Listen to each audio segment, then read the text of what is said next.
The socially mistaken pattern is built up in the first 4 or 5 years.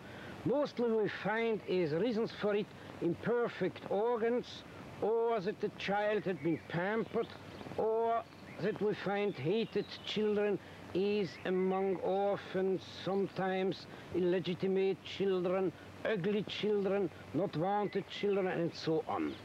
This pattern is fixed and can be changed only if we are able to convince this child about the mistakes, or later in life.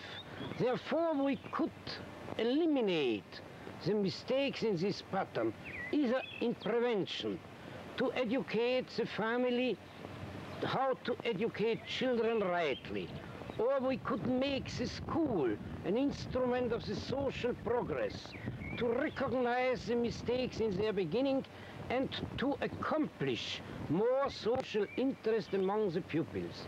Later in life it is more difficult, and it must be an individual treatment how to convince such a person and how to change him. In this way, we are sure that the key of the individual psychology is the most important and worthwhile key, and we can guess much better, as with other methods, what is the mistake made in the childhood and how to correct it.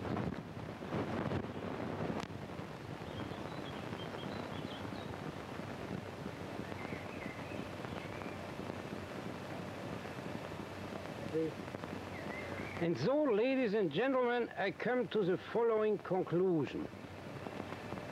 I discovered 20 years ago the inferiority complex, which had been proved to be a very worthwhile key for understanding human nature and personalities.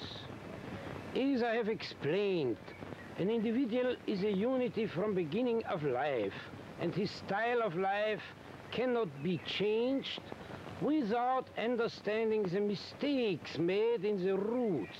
And these roots are lying in the family life in which each individual is formed and molded.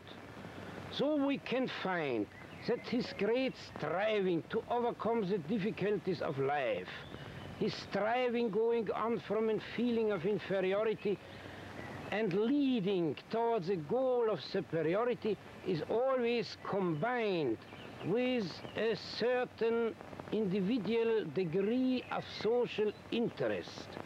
We find in each expression, in each movement of each individual, how he has used his training for social interest, and so when he meets later in life the problems which can be solved rightly only if they are really solved in a great social feeling, then it will be decided if he is adjusted rightly or not.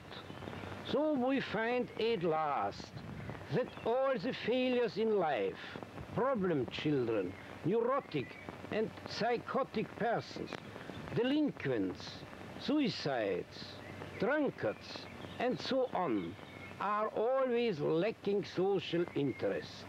And it is not only this interest, but in the same way they are also lacking courage, understanding, and the right training for the solution of the social problems.